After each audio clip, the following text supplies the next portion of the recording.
Hello, human peoples. You're listening to the podcast network of Gamefully Unemployed. To support us and gain access to great exclusive podcasts like Fox Mulder is a Maniac, Tom and Jeff Watch Batman, Star Trek The Next Futurama, and our latest show, Spiel Boys, head over to patreon.com/gamefullyunemployed. We do game streaming, movie nights with our patrons every Friday night, and you can even commission your own podcast about anything you want. Literally anything, within reason, and we have to do it.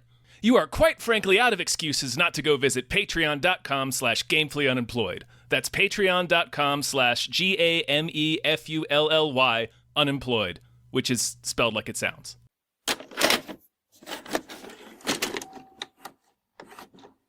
Hey, everyone. Hey, watch it. Watch it now. Hey, everybody. Hello, everyone. How's it going? How are you? Hello, how are you? My name is David Bell. My name's Tom Ryman. And we just watched The Outwaters. The Outwaters. Like waters that are openly gay. John Waters. Yeah, John the Waters. John Waters. Sure, why not? 911, what are you reporting? Can you hear me?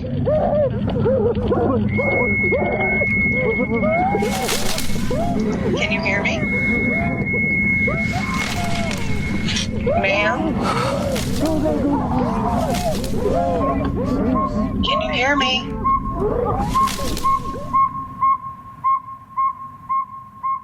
Yeah, we didn't want to watch the Guy Ritchie movie, not because it's bad, but because both of us, like Tom, I hope I'm not blowing you up by saying you're moving. No, that's fine. I'm moving. It's okay. true. Yeah, it's true. It's true about Tom that he's moving.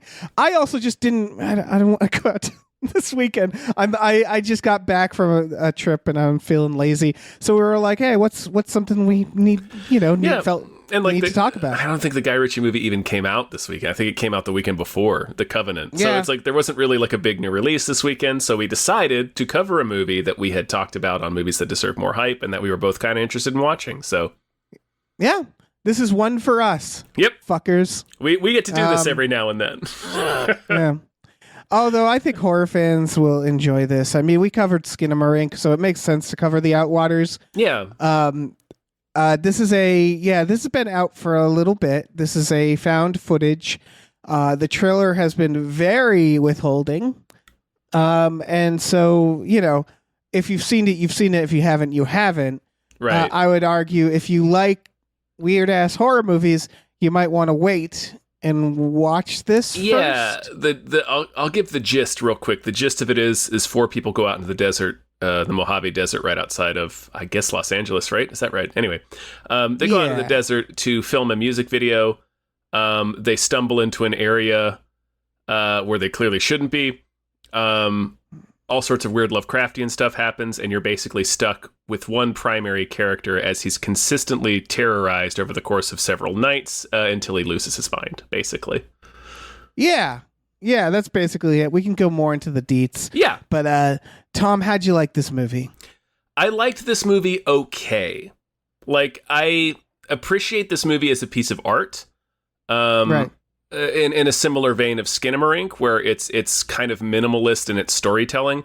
But I liked Skinamarink a lot more. I think this movie is pretty effective in some areas, but I think this movie has a big problem that we'll discuss. Is it that it's... Okay, yeah, because I came out of this movie being like, I think I liked that, but I'm looking at my notes, and my notes are very much like I'm in a Lovecraftian hell world, because I literally, an hour in, was like, this movie owes me an apology. This movie has to make up for the last hour, because nothing happens for the first fucking hour, maybe 50 minutes of this movie. Push back a little bit on happen. that. This movie does a lot with sound. Yes. the first scares that happened are sounds. So you start to hear unnerving. these weird, unnerving, unnatural, really upsetting noises start bleeding into the footage during that first hour, where it's just these clowns trying to set up a music video. Right, and I'd still argue you could do that shorter. You could do it in 30 minutes and not 50. Yeah. Because I kept writing. I was like, boy, I had notes at 16 minutes. I was like, something needs to happen. They need to get to the desert. The movie needs to start happening. And it is all for a reason. Because what the movie does is kind of fold in on itself. So there's a reason they're showing these specific moments. But this is all to say that at 15 minutes in, I was like, I don't know how this movie's going to save itself. And then it kind of did. Then the last part, I was like, fuck. Jesus Christ. The back half of the movie, like the last 45 or 50 minutes, is just an onslaught. It's nonstop. It's just nonstop barrage of basically being in a haunted house, like one of those haunted houses that you have to walk through. And there's a lot of really effective imagery. It's a very effective sort of. This is kind of how I felt about Skinamarink too, even though I wasn't on that episode. I feel like Skinamarink is really good at creating the emotion within you of what it felt like to be a little kid that was up too late, that was like up in the middle of the night when you weren't supposed to be. Like, it was really, really great at creating that emotion. And I think this movie its goal is a similar thing, where it's trying to create a specific emotion rather than tell a story. It's more focused on making you feel a very specific thing. And this movie is trying to make you experience what it's like to sort of lose your mind. And I think it's really effective at that. But my biggest problem with this movie is that most of it is filmed in pitch blackness in the wilderness, and the only light is the light on the camera. And the light on the camera illuminates maybe, 4% of your television screen. So most of this movie, you are seeing through a tiny, tiny, tiny hole on your television screen, and that drove me crazy. Like, that was really frustrating. I think that was the point. Yeah, it was like you said. Sure, but it made it a very. I think that's a mistake. Right. So I get what you're saying. I think there's a certain condition in which watching this. I'm curious if you watched it this way. Did you? I was watching it at night. Hannah was sick at the time, so I had headphones on. Did you watch it with headphones on? I didn't, but I watched it with the sound way up. Okay, good. And I also watched it at night alone. Yes. Good. Because, this is definitely very dark, and it's hard to see shit. And those, like, pinpoint light sequences were very frustrating, like you're saying, but I didn't get as bothered by them. I mean, I was bothered by them the way it felt like they were supposed to be bothering me. You know what I mean? Where it's supposed to kind of be just very hellish and withholding, much like the trailer. Yeah, it got exhausting after. Like, I understood what it was going for. It's trying to limit what I can see. It's trying to make me panic and make me upset and frustrated and scared, and I don't know what I'm looking at. But that's not a great movie watching experience. So, like, they could have shown more. If for half of the movie I don't know what I'm looking at, that's a problem. What's frustrating is that the imagery that you do see is very haunting. It's really good, yeah, and I know that's the point. Like, I am 99% positive that is the intent, is that we're not supposed to really be able to comprehend what we're looking at, because this is a Lovecraftian horror movie, and a big part, if you read Lovecraft, is that you can't describe what it is. It's like it's unknowable. So, like, you don't even understand what you're looking at, so you can't even begin to describe it. And this movie is trying to recreate that sensation, and it does it successfully.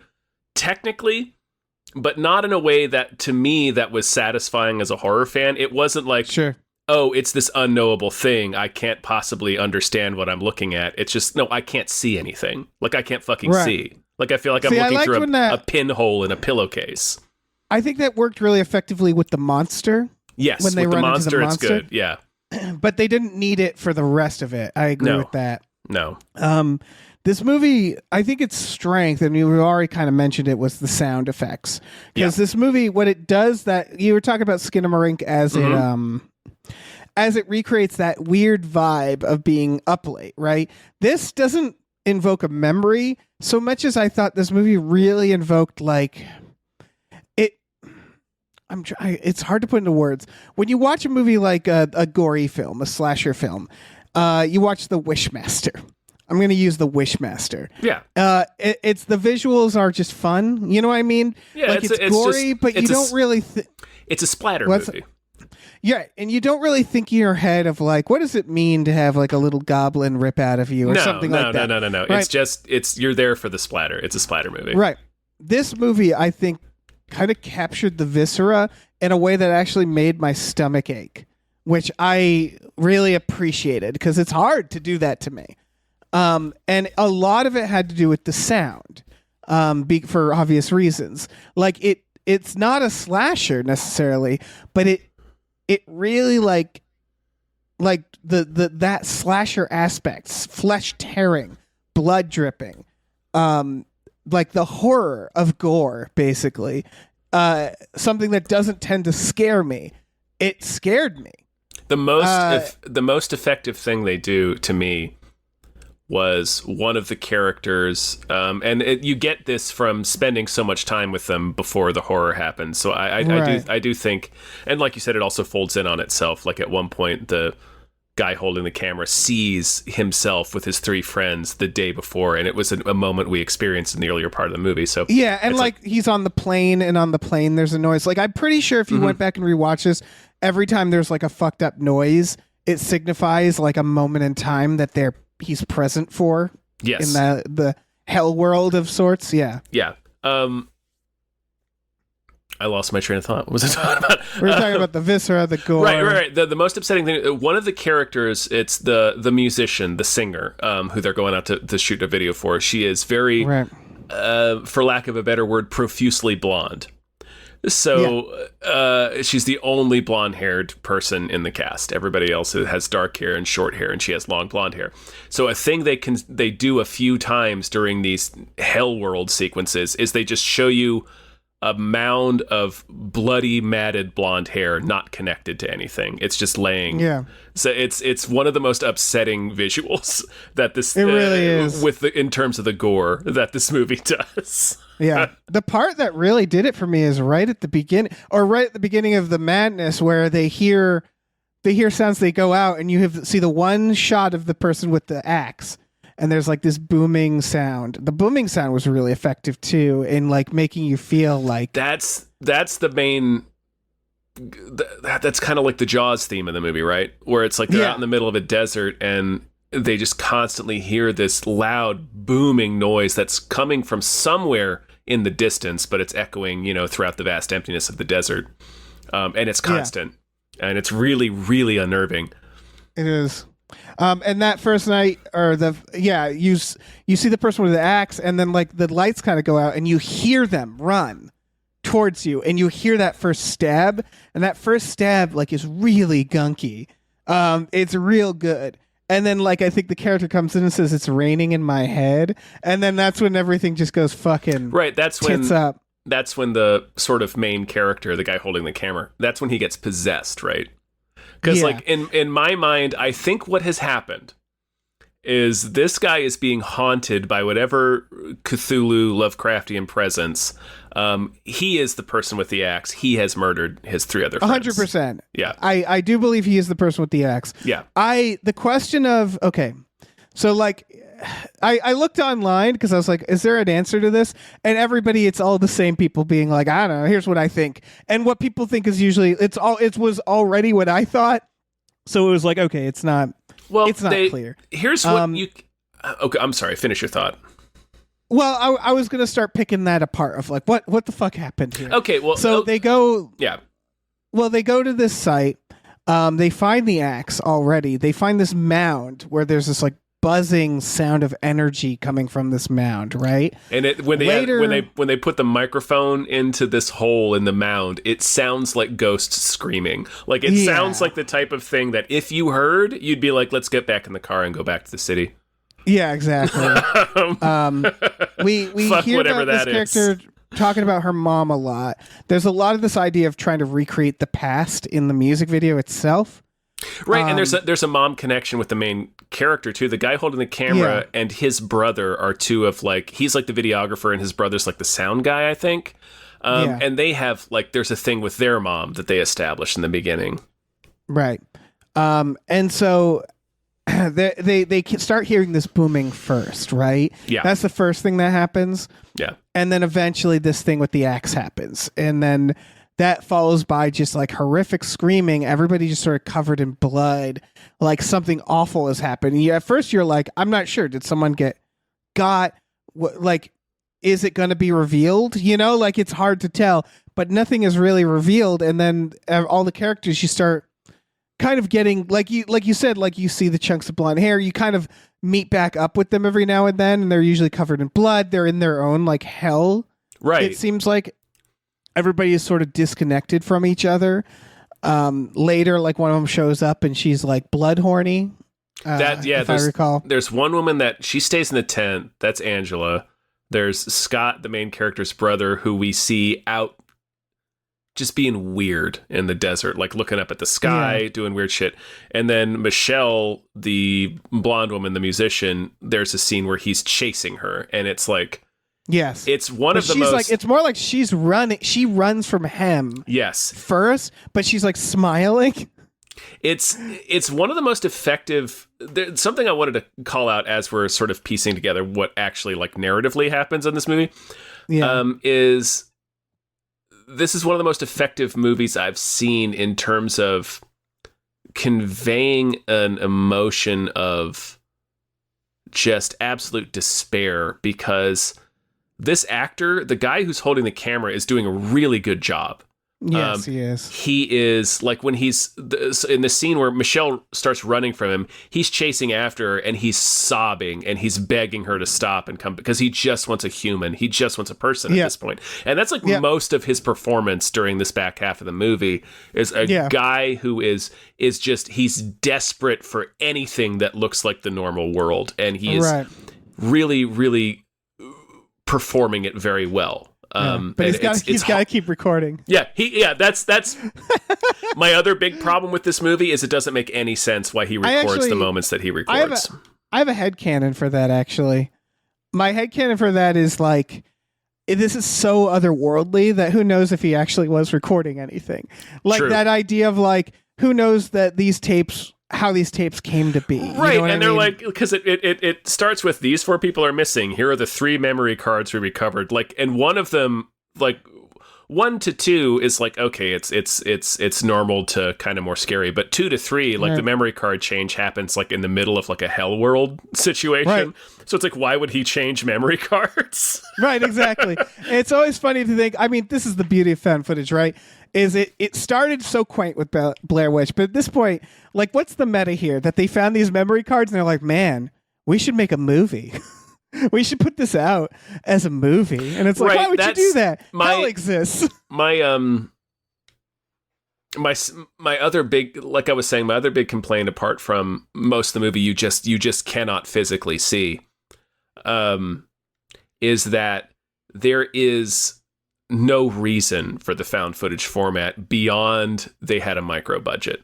Yeah, and there is no reason for the found footage format. Yeah, well, I would say, okay, so found footage adds one element, which is a perspective, right? That's the there is no narrative reason, is what I'm saying. No, but like what we learned about found footage when Blair Witch came out, the effectiveness of found footage was that you feel like you're walking through the haunted house yourself, right? Yes, that's what we learned. Yeah, and so it both.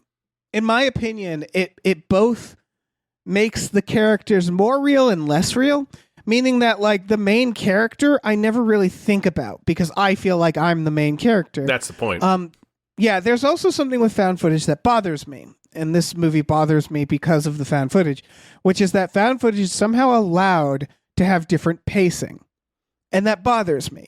Like I said, the first 50 minutes of this film is just sort of following the characters, and the characters are charismatic enough in the good found footage way, which is like, you want them to feel like real people, but you also don't want them to be boring, because real people are boring, you know? But they found these people who are like charismatic, so that worked. But in my opinion, a found footage film still has to adhere to pacing of a film. Right. And that's the part that really bugs me, is like, for example, they travel on the plane, and it's this long fucking shot of the plane, which actually from the window, which actually turned out to be a bad example now that I think about it, because that matters to not only this but the end. Yeah. Because remember, in the last shot you hear a plane. Yep. And I'm almost certain it's them flying over it. But Yep. but there's moments like that in found footage throughout, right? Where there's these, or the car, which is a very well shot sequence, but they're driving in the car for like a fucking 3-minute sequence, right? Mhm. And it's like a regular movie would just show a shot of a fucking car, and then they'd get to the place. And so like found footage seemed like it's allowed itself, the genre, to draw out these transitional moments to pad out the film. And that bums me out in the combination of, like we're saying, which is that we've completely lost the thread of what is the narrative reason for found footage. Right. And I think a lot of found footage today is like this, which is like, why are they filming this? We don't even have to ask that question anymore.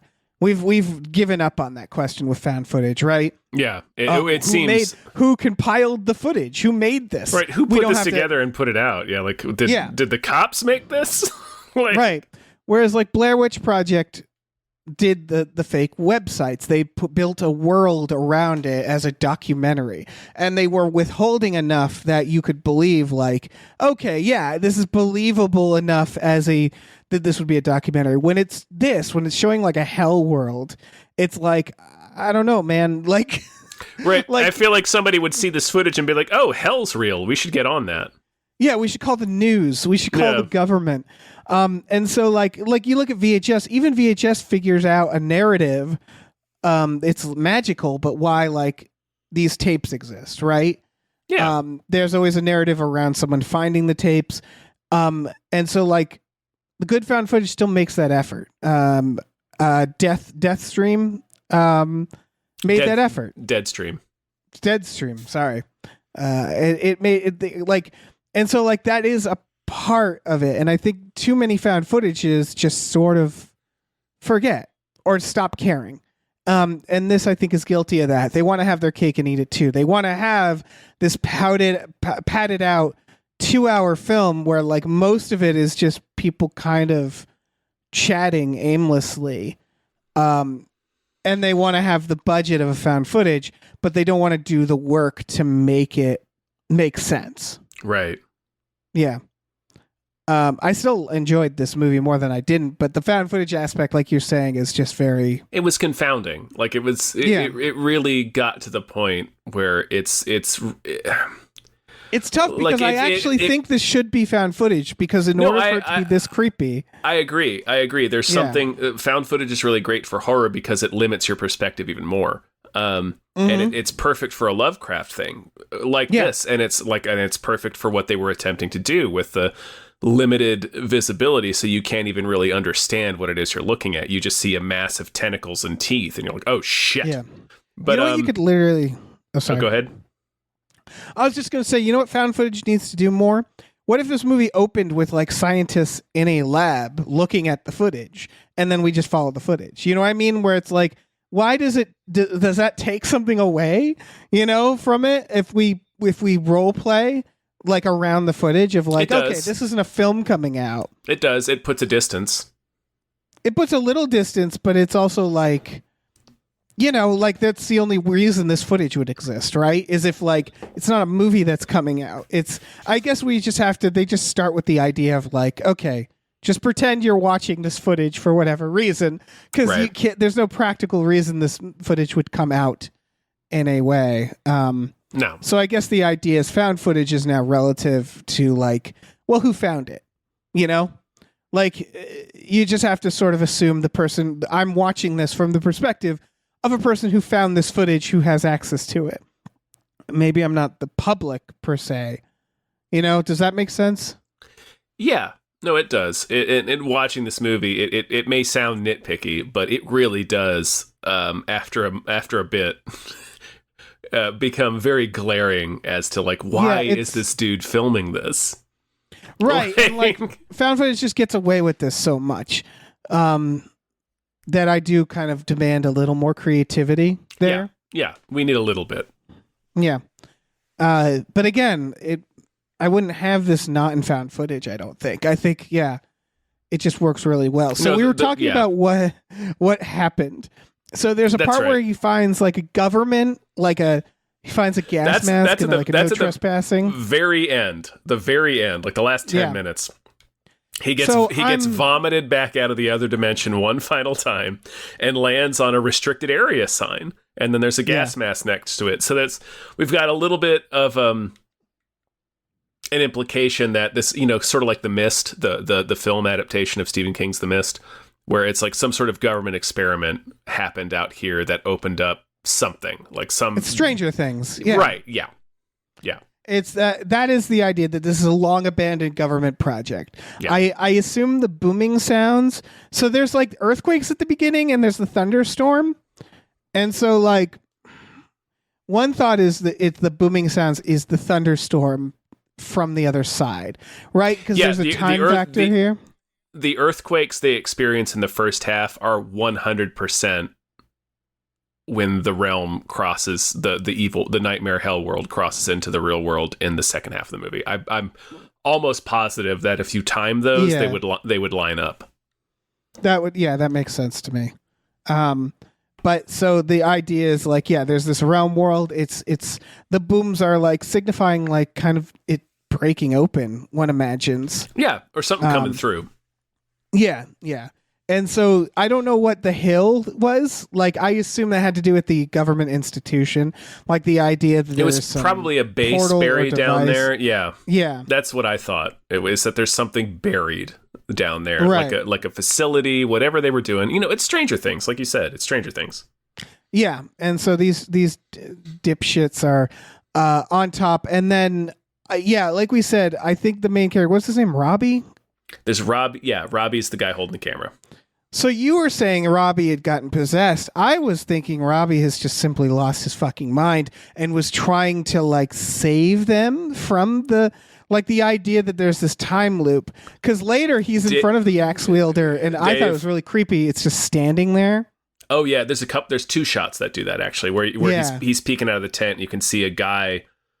You can barely see the silhouette of a guy standing on an incline, like 100 or 200 yards away. Like later, he's like right next to him. Yeah. I was gonna say like whether he's possessed or whether he thinks he's saving them, same diff. Yeah, that's true. It's just a form of possession. Yeah, but the implication I got was that like that's the version of him. I mean, long after the movie ends. That's time folding in on itself. Right, but it's also him like, who's just gone completely mad and is like trying desperately to fucking, I don't know, stop what's happening. Like, I have no idea. It's hard to tell. He cuts off his penis. He saws off his penis with a monster tooth he finds in the desert, and then he cuts his bowels open and has his guts hanging out. And the final shot of the film is he sets the camera down and he just walks into the distance with his guts hanging out in front of him, with a hand raised up and his head looking up towards the sky. That's the last image of the movie.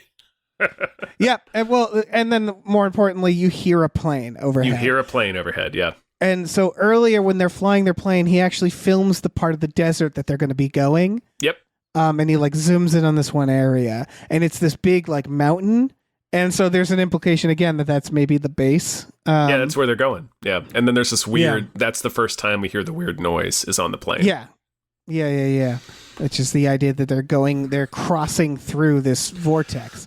Like he briefly flew through this dimension is I think what the implication there is. It's just them meeting. It's like a, not a Mobius strip, but like essentially, yeah. Yeah, I think I was thinking of it almost like a bubble or like a, this like kind of, it's a time. It's just hard because it's like there's not exact borders. Right. It's where the timeline intersects, basically. Yeah. And then didn't like, he saw his mom later. Did his mom have a dream? Was that it? She said, I dreamt about you guys. So the implication is he's in her dream. Yeah. Yeah. And then, he's later on the plane and it's all bloody. So like, it's pretty fucking nuts. And then there's a demon voice that says, show them. What do you think that was? Was that the monster? I think, yeah. You actually, and what he wanted to show them was the ocean upside down. Yeah. And a lot of screaming. The ocean upside down, like a star field, a lot of screaming. The demon voice, I think, comes in a few times, but that's the only time like I could make out what it was saying. Yeah. And it says show them, and then the next, it's basically him flying through this weird field of star dimension. Like there's this. We're telling it in a disjointed way because the movie is disjointed. Like that's exactly. Kind of like what it does. Like I said, like Skinamarink, it's less about telling a story. It's more about creating a mood or a vibe, and it's like right, but it's trying to make you experience what it would be like to be thrust through a Lovecraftian dimension that's trying to make you insane. Right. And it is still telling a story. It's just not a very long story. No, it's very basic. It is what you said. These people go into the desert. They get thrust into this weird hell dimension that drives them nuts. But I think what's happening there is like there's clearly this monster. The monster is probably, this is its domain to some extent. It is kind of whittling them away. That we haven't talked about the worms. Oh, man, worms, little snakes. Yeah, that was freaky. They show a snake earlier and they kind of foreshadow it where he's walking. They do. So a lot of this is shot during the day too, which I was impressed that they made the day creepy because he's walking through the desert during the day and you hear these screeches and he'll look down and there's these fucking snakes going around his feet. And you're just like, fuck, what? Yeah, little like gore snakes. It's real. Yeah, it's real. It's quite something. Like what I liked about this movie is that, yes, they did, of course, get less of a budget because of the found footage, but they made up for it. They definitely added some really fucking gnarly effects. Yeah. So I appreciate that. Yeah, but for sure. Yeah, it seems like it's another hell dimension where there's different types of creatures, and this monster and this like demonic force is clearly like powerful in the realm. It's I assume it's sort of sucking them in and driving them nuts as well. Mm-hmm. And then so it's like the snakies and then dealing with the demon, and then that's when it says show them, and that's when we see all their fucking heads on a pike as well. On sticks, yeah. He finds them. He walks up to his three friends' heads on pikes in the middle of the desert. Yeah. So he fared the best, I guess. And then he looks at their heads and he's like, well, time to cut off my dick, I guess. Yeah. And so that's what he does. When he sets the camera down, their heads have turned. Did you notice that? Ooh, that's cool. Because they're all looking ahead. Like he comes up on them. It's 3 stakes in a row, and all of the heads are staked on top of them, and they're looking straight ahead. But when he sets the camera down later, at a distance from the 3 spikes, all the heads are looking to the right. That's cool. It's really subtle, but it's another unnerving like touch, like a little flourish that this movie does. I like it. Yeah, I like this era. I like that Skinamarink in this movie exists. This is a bold film. Like I think it's mostly effective. I really do. I mostly liked it. It's just the device that they use with the pinhole camera light for most of the back half of the movie started to frustrate me. Yeah. Well, I think after a while. So I really do think 90 minutes is the limit for films like this. Skinamarink was that long. It was shorter, right? Skinamarink was about 2 hours. Yeah. Really? Yeah. Yeah. I think so. I don't think these need to be fucking. I think 90 minutes. I love this style of filmmaking. I really do. I love the weirdness. I think it's a great way of showing horror. A very not an early example, because I think horror has been doing this for a while. There's always been shit this weird and surreal. But I think there's a mix you can do. Like a movie like The Shining is trying to show this sort of intangible evil at times, or these memories are ghosts, and they don't always make sense, right? Famously, the guy getting blown by a dog. You can have both of those ideas, right? You can make something that's disjointed and weird, but also give it more of a plot. Or like a weird example is Lords of Salem. if you saw that one, it ends very much kind of like this, where it just goes out of its fucking mind. And all the way up until the ending, it's a regular film. It has a, like it's shot in a more normal way. And then it kind of goes off the rails at the end, which I liked personally, but I think it threw people off. But I do think there's a marriage of these two ideas that I don't know why it has to be one or the other. It doesn't. I think we've talked a little bit about it in previous episodes, where it's like the filmmaking is part of the horror experience. Right. Like we talked about it in the Evil Dead Rise review most recently. Yeah. So I think a lot of I do understand and appreciate what they're doing in this movie, and I think it's mostly effective. It's just the pinhole thing got frustrating to me after a minute. That's it.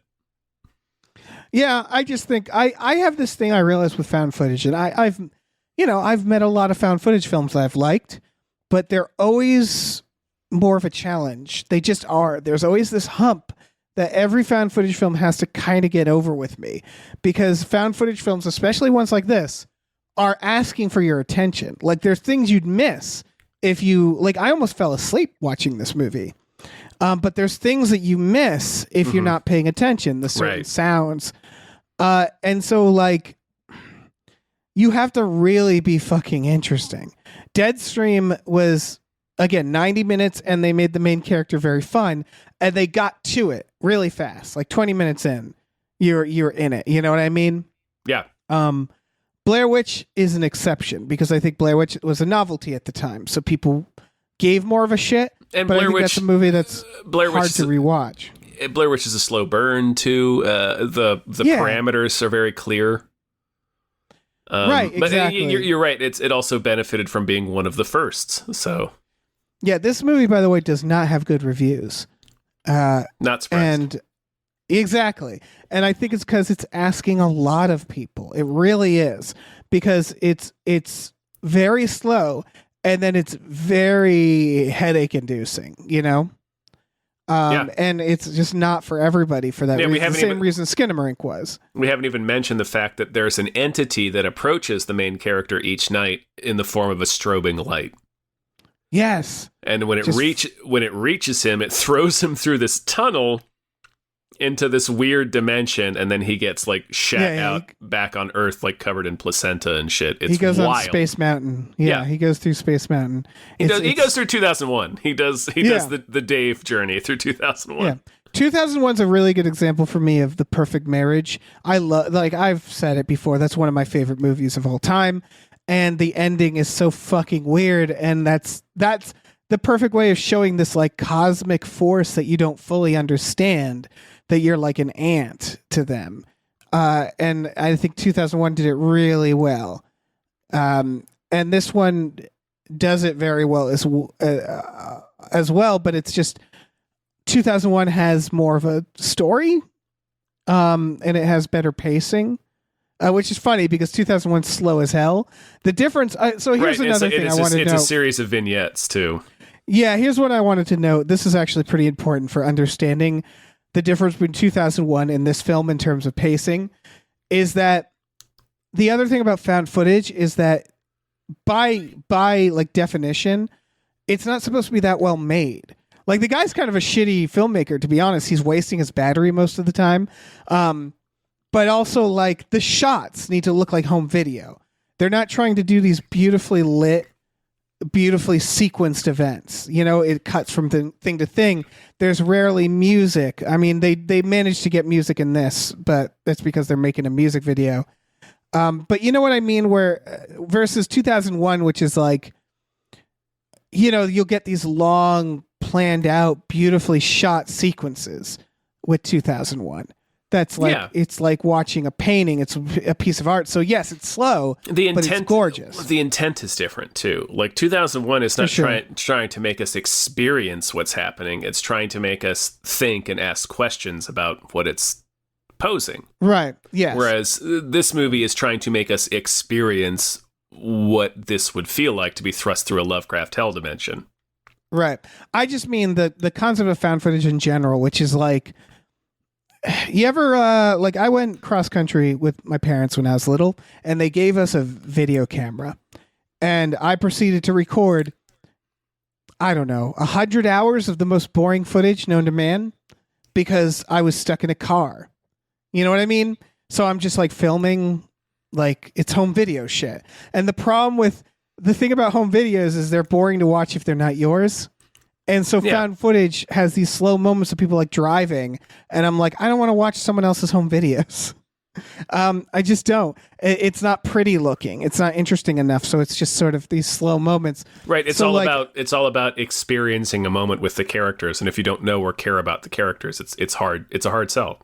Yeah, it really is, and that's always a hump that I have to get personally over with found footage, which is I think everybody needs to get over that hump. I think that's I think that's the primary challenge of found footage, for sure. And I just think that like not movies like this, I don't think they met the challenge as much as they should have, because it's a big ask, and in exchange they get less of a budget, right? So they have to make that work. And when this works, it really works. Like I said. I came out of this movie going, I think I like that, but boy, it almost lost me. It's a tough movie. Yeah, for a long time. It really is. 50 minutes is a lot to ask for in terms of like, like I don't know if I had watched this without having to podcast about it. Would I have shut it off? Would I have been like, okay, yeah, this is getting really boring. I probably would have just fallen asleep. Like I literally had to like pause it and wake myself up a little bit. So yeah, I think that's a problem. Yeah. And so like, I don't blame anybody for giving this a bad review or thinking it's bad, but I did come out of it like being like, that was really fucking cool. Yeah. I mostly think this is a good, successful film. Yeah. Yeah. And again, it's kind of same with Skinamarink, which is like, even if it didn't quite work with me, I want it to exist. I want things like this. I want horror filmmakers to start doing more abstract stuff, because honestly, at this point, if they don't do it, I don't know who will, because very few like abstract movies get made anymore. It's hard to make a movie like this or Skinamarink into the mainstream. So I really appreciate horror kind of doing so much heavy lifting. Yeah. And yeah, I appreciate this movie. Yeah, for the most part, yeah. I would say if you're an impatient person, you could maybe skip it a little bit, fast forward a little bit. But I do think the ending, the last half, is just like horrifying and visceral in a way that took a lot of skill. Again, specifically the sound design is incredible. Mm-hmm. This movie gets a lot of distance with the sound. Yeah, like the sound designer, which I believe is I think it's the actor. No, I'm looking. It might be the director. It's the director is also the sound designer. Okay. Yeah, they are very good.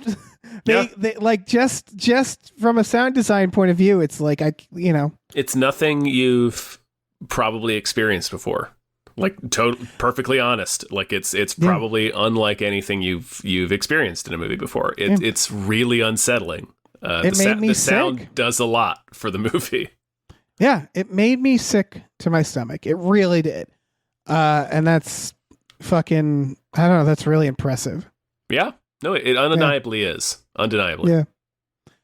Any other thoughts on this? No, just to echo what you said, I think if you're a horror fan, you should watch this movie.